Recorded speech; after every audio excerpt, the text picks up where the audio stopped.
ఉద్యోగాల గనిగా కూడా మనం అందరం పిలుచుకునేటువంటి పరిస్థితి. ఈ సింగరేణి తెలంగాణ రాష్ట్రానికి తలమానికం కూడా. ఉత్తర గోదావరి పరివాహ ప్రాంతం మొత్తం కూడా పెద్ద ఎత్తున కొన్ని వేల మందికి ఉద్యోగ అవకాశాలు కలిగించేటువంటి ప్రభుత్వ రంగ సంస్థ ఇది. దాదాపు 42,000 మంది ఉద్యోగస్తులు నేరుగా పనిచేస్తూ ఉంటే దాదాపు ఇంకొక 26,000 మంది అవుట్సోర్సింగ్ ద్వారా మరో 50,000 మంది ఉపాధి కూడా పొందుతూ ఉన్నారు.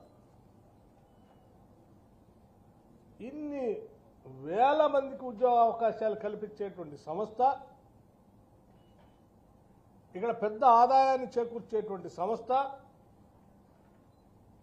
ఈ రాష్ట్రానికే తలమానికంగా ఉన్నటువంటి ప్రభుత్వ రంగ సంస్థ అయినటువంటి సింగరేణికి సంబంధించిన బొగ్గు గనుల పరిస్థితి, సింగరేణి పరిస్థితి రాష్ట్ర ప్రజలకు తెలియాల్సిన అవసరం ఉంది. ఈరోజు రాష్ట్రంలో దాదాపు 40 బొగ్గు గనుల్లో బొగ్గు ఉత్పత్తి జరుగుతూ ఉంది. ఈ బొగ్గు గనులు 40 బొగ్గు గనులు 2032-33 కల్లా దాదాపు 22 బొగ్గు గనులు మూసివేతకు గురవుతాయి. అంటే బొగ్గు అయిపోతుందా అంటే ఇప్పుడు ఉత్పత్తి అవుతున్నటువంటి 70 మిలియన్ టన్నుల బొగ్గు ఉత్పత్తి 2060 నాటికి 17.28 మిలియన్ టన్నులకి పడిపోతుందనే అంచనాలు కూడా ఉన్నాయి. అంటే ఎంత గణనీయంగా సింగరేణికి సంబంధించిన బొగ్గు బాయిల పరిస్థితి, బొగ్గు ఉత్పత్తి పరిస్థితి ఏంటో మనందరికీ దీని ద్వారా అవగాహన కావాలనేటువంటి ఆలోచనతోనే ఈ లెక్కలు మీకు స్పష్టంగా తెలియజెప్తా ఉన్నాను. అట్లాగే మనందరికీ బొగ్గు ఉత్పత్తి సామర్థ్యాన్ని 2031-32 సంవత్సరం వరకు నిలబెట్టుకోవాలన్నా, కనీసం ఈ కార్యక్రమం సజావుగా జరగాలన్నా సింగరేణి యాజమాన్యం కొత్త బొగ్గు గనుల్ని సంపాదించాల్సిందే. ఇది అనివార్యం.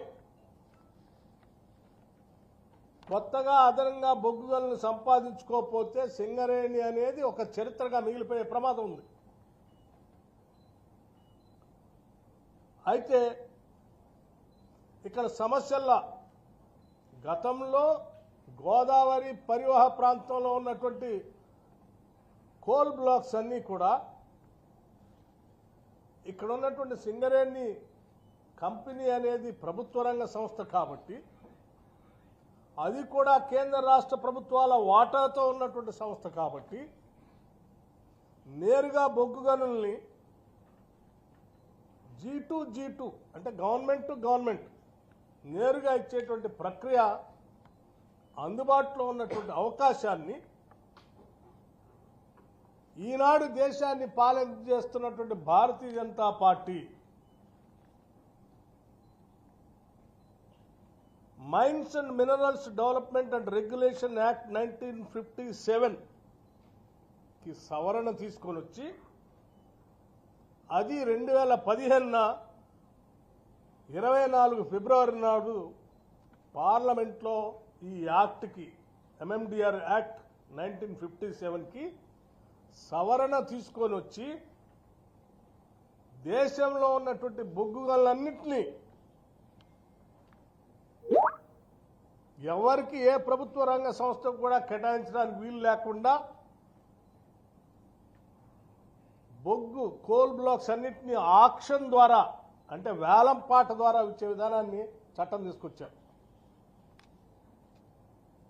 2015 24 ఫిబ్రవరి నాడు ఎవరు తీసుకొచ్చారా దీన్ని? ఇప్పుడున్నటువంటి కేంద్ర ప్రభుత్వం ఆడ బిల్లు పెడితే ఆనాడు కొట్లాడి తెచ్చుకున్న తెలంగాణ రాష్ట్రంలో 10 ఏళ్ల అధికారంలో ఉన్నటువంటి బీఆర్ఎస్ పార్టీకి సంబంధించిన పార్లమెంటు సభ్యులు అందరూ కూడా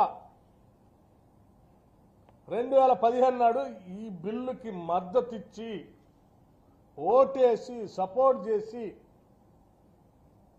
సింగరేణి కాలనీస్కి నేరుగా బొగ్గు అంటే బ్లాకులు కేటాయించడానికి అవకాశం లేకుండా ఆ యాక్ట్ని తీసుకొని వచ్చిన దాంట్లో వీళ్ళు కూడా ప్రధాన భూమిక పోషించారు. ఇగో వీళ్ళు ఈరోజు తెలంగాణ ప్రయోజనాల గురించి మాట్లాడుతున్నాం. నిజంగా తెలంగాణ ప్రయోజనాల గురించి సింగరేణికి సంబంధించిన బొగ్గు బాయిలు మనమే పొందాలని ఏమాత్రం ఆలోచన ఉన్నా అదే రోజు మీరు తెలంగాణకు సంబంధించిన పార్లమెంటు సభ్యులుగా ఆ యాక్ట్ని వ్యతిరేకించి మద్దతు ఇవ్వకుండా ఆ యాక్ట్ బిల్లు పాస్ కాకుండా చూసేవాడు. ఆ రోజు సంపూర్ణంగా మద్దతు ఇచ్చి బిల్లు పాస్ అయ్యేటట్టు చేసి ఆక్షన్ జరిగేటట్టుగా చేసి సింగరేణికి బొగ్గుబాయిలు లేకుండా చేసి ఇవాళ తగుదనమ్మా అని చెప్పి బీఆర్ఎస్ పార్టీకి సంబంధించిన నాయకత్వం మాట్లాడుతూ ఉంది. సింగరేణికి సంబంధించిన బొగ్గుబాయిల్ని మేమే కాపాడాం 10 ఏళ్ళు, కాంగ్రెస్ వాళ్ళు వచ్చి ఏం కాపాడలేస్తుంది ప్రభుత్వం అని చెప్తున్నారు. యాక్ట్లో మీరు సపోర్ట్ చేసి రాకుండా చేస్తారు.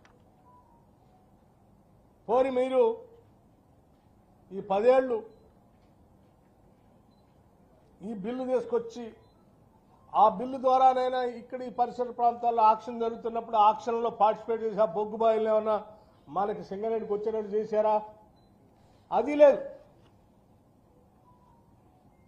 అది లేదు. నేను చాలా స్పష్టంగా చెప్తున్నా, ఇది ఆధారాలతో సహా చెప్తున్నా, డేట్స్తో సహా. ఇక్కడ జరిగేటువంటి ఆక్షన్ సంబంధించి సింగరేణి కాలనీస్ సరే యాక్ట్ వచ్చింది, భారత పార్లమెంటు చట్టం తీసుకొచ్చింది, బొగ్గు బాయిల్లో ఆక్షన్ పెడతా ఉంది. మరి ఎవడైనా తెలివైనవాడు ఆక్షన్ పెడతా ఉంటే అది కూడా సింగరేణి పక్కన ఉన్నటువంటి బొగ్గు బాయిలు ఆక్షన్ పెడతా ఉంటే చట్టం ప్రకారం వాళ్ళు చేస్తూ ఉంటే తప్పనిసరి పరిస్థితి ఉత్పన్నం అయితే ఎట్టి పరిస్థితుల్లో నువ్వు ఆ బొగ్గు బాయిలు పోకుండా నువ్వే పార్టిసిపేట్ చేసి నువ్వు తెచ్చి పెట్టుకుంటావు. ఎందుకంటే నీ పరిస్థితి బాగాలేదు కాబట్టి. నువ్వేం చేశావు? సింగరేణి కాలేజ్ సంబంధించిన బోర్డు ఒక సమావేశం పెట్టుకొని 2021 అక్టోబర్ 29 నాడు ఈ బొగ్గు బాయిల వేలంలో పాల్గొనాలని సింగరేణి యాజమాన్యం నిర్ణయం చేసింది. పాల్గొని నిర్ణయం ఎందుకు చేసిందంటే మనకి దాదాపు ఇంకో 20 బొగ్గు బాయిలు మూసేస్తున్నారు, అవి లేకపోతే మనం కథమైపోతాం, అది కూడా మన ప్రాంతంలో చేస్తామని ఎక్కడో వేరే రాష్ట్రాల్లో అయితే ఇబ్బంది, ఈ బోనీకుండా మనం కాపాడుకోవాలని బోర్డు నిర్ణయం చేసింది. నిర్ణయం చేసినప్పుడు ఏం చేశారు వీళ్ళు? వేలంపాట్లోకి పోకుండా కేవలం వారం రోజుల్లోనే ఆనాటి ముఖ్యమంత్రిగా ఉన్నటువంటి పెద్దలు చంద్రశేఖరరావు గారి నాయకత్వంలో ఒక కోర్ కమిటీ నవంబర్ 5న, ఇదేమో అక్టోబర్ 29న సింగరేణి బోర్డు నిర్ణయం చేసింది. 2021 అక్టోబర్ 29 సింగరేణి బోర్డు ఆక్షన్లో పాల్గొనని నిర్ణయం చేసింది. దానికి సంబంధించి కేవలం వారం రోజుల్లోనే 2021 నవంబర్ 5న కోర్ కమిటీ సమావేశమై గోదావరి వ్యాలీలోని బొగ్గు గనులను సింగరేణి తీసుకోవద్దు అని కేసీఆర్ ఆదేశాల మేరకు నిర్ణయం చేశారు. ఎందుకు చేశారయ్యా?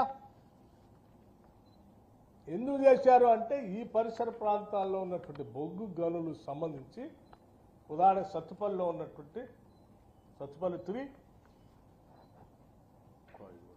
కోయగూడెం, ఈ 2 మందేరే.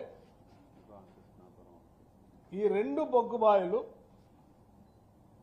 వారికి సంబంధించిన స్నేహితులు పారిశ్రామికవేత్తలకి చెందేటట్టుగా ఉండటం కోసం సింగరేణి, ఎందుకంటే అత్యంత ఎలిజిబిలిటీ ఉన్నటువంటి కంపెనీ కదా, ఎక్స్పర్టైజ్ దీనికే ఉంది, ఫైనాన్షియల్ స్టెబిలిటీ స్ట్రెంత్ దీనికే ఉంది, మైనింగ్ ఎక్స్పర్టైజ్ దీనికే ఉంది.